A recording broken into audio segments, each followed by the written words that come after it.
After the pure insanity that was Yuji versus Choso, the Smallpox and Dogon fights were going to have a hard time measuring up. And let's just be thankful that Queen Mei Mei is here, not only to save the day, but the episode too. We start off with a new sequence of her being trapped and escaping the coffin as she charges at Smallpox. The domain is actually quite tricky and traps her right before she can cover much ground. This portion of the fight felt a lot more like a JoJo's Bizarre Adventure fight than anything else, because instead of just brute strength and speed, Mei Mei has to quickly figure out how the domain and the sure hit work, and to her credit, she does.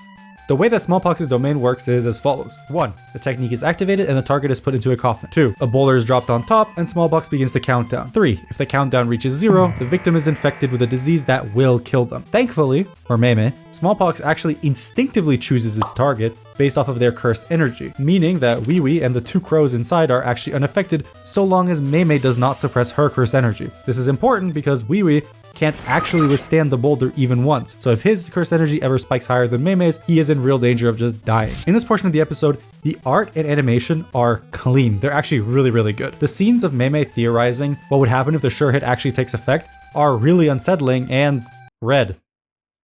Yeah, that's kind of all I got.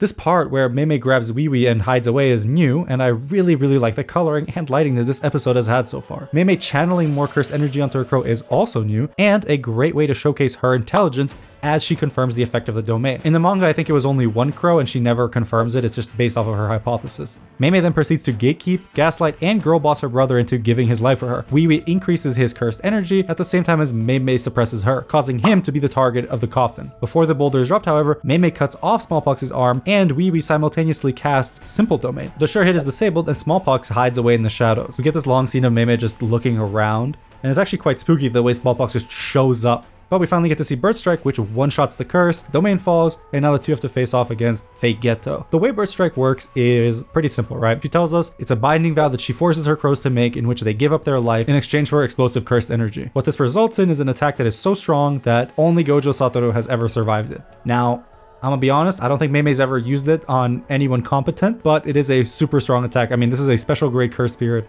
that got one-shotted effortlessly. The art and animation in this portion of the episode was really good. They nailed the atmosphere and all the extra scenes that they added were really nice and a great touch. What I love about Mei Mei as a character is that she has reached the pinnacle of her own jujutsu. She explained about it last time we saw her, but her body is honed to the max and her curse technique has evolved to a point where it can even one-shot that special grade curse spirit. Even if Smallpox isn't the same realm as the disasters, the fact that she could one-shot it so easily, despite her technique never having had any combat applications previously in her life, it's just a testament to how strong she is as a sorcerer. You know what else I love? You! So subscribe and like the video. I'm trying to hit 1,000 because it'll feel good. Thank you. Continuing with a trend of strong art, the meeting with Dogon is solid. Naobito blitzing past Nanami and Maki right after they talk shit is pretty cool because they can't even perceive it. And the shot is a little jank because we do hard cut from just Nanami and Maki's face to Dogon being stuck in time or stuck in that freeze frame. But I think this adds to the confusion of his curse technique, which I will not be attempting to explain in this video.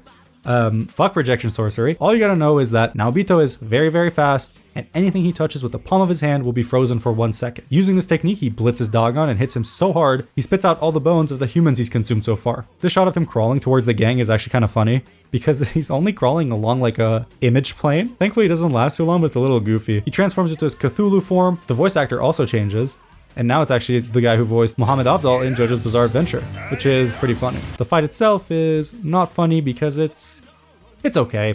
It was never going to compete with Yuji vs. Choso, but it did leave me largely unimpressed. There was a couple cool cuts like Nanami hitting Dogon here, but yeah, most of it was kind of mid. Now, I'm never going to blame animators because realistically, they're the victims of Mappa's poor management, but like I said, I call it like I see it. I like Naobito's speech getting drowned out by the music, and then Dogon going crazy with his torrent of water.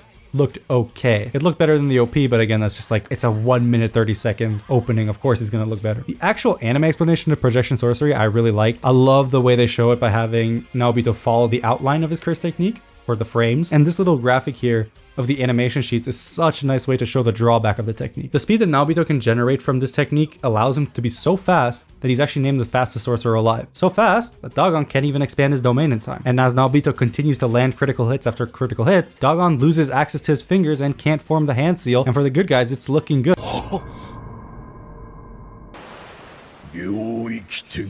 This is where the episode is simultaneously really good, but kind of ass at the same time. The color swap is really good. I love this color scheme, but the actual fight animation and choreography is not on that same level. The Shikigami themselves look good, but the movement is limited and kind of jank. Up until Megumi shows up, this has been an alright fight. Speaking of Megumi, his entrance is sick, and this shot of Nanami cutting the Shikigami in half is cold. Same with this one. This is the second time in the series so far that we've seen someone break into a domain. In season 1 we had Yuji breaking into Mahito's domain, and now Megumi into Dagon's. The difference here being that Megumi is actually contending with Dagon's domain, nullifying the sure hit. Nanami ends up all kinds of fucked up, same with Naobito, but Mappa still made sure that Nanami, their golden boy, looks as good as possible. The difficulty of leaving a domain is twofold.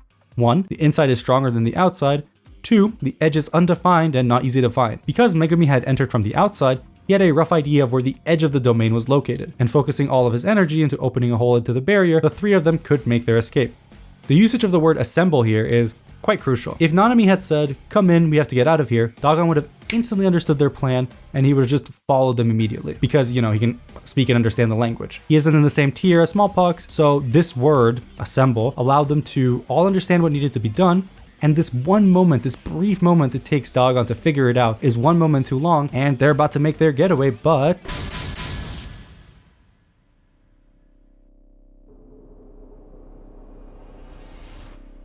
Toji enters the domain, and this still of Toji looks gorgeous. The colors really elevate the manga panel, and I think they cooked here, which is funny because I feel like they've cooked with every single Toji appearance, start to finish, with season 2 so far. I want to complain about the lack of narration here compared to the manga, as well as this slideshow entrance compared to something like the OP, but it's pretty clear that we'll get another shot of the entrance next episode. Just like how we got a new POV of, Riko getting gunned down in hidden inventory, I think it's likely Toji gets the same treatment. I can actually say this with confidence since Toji has got to be Gege's favorite character, and he wouldn't let the staff get away with making it look bad. Overall, I think it's a solid episode. Outside of Mei Mei's fight, which was I think the standout, and some of the projection sorcery shots, it isn't particularly memorable.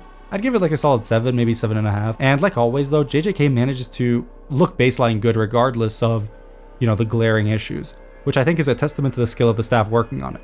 That's all for me. Look forward to another video in a few days from now. Bye bye!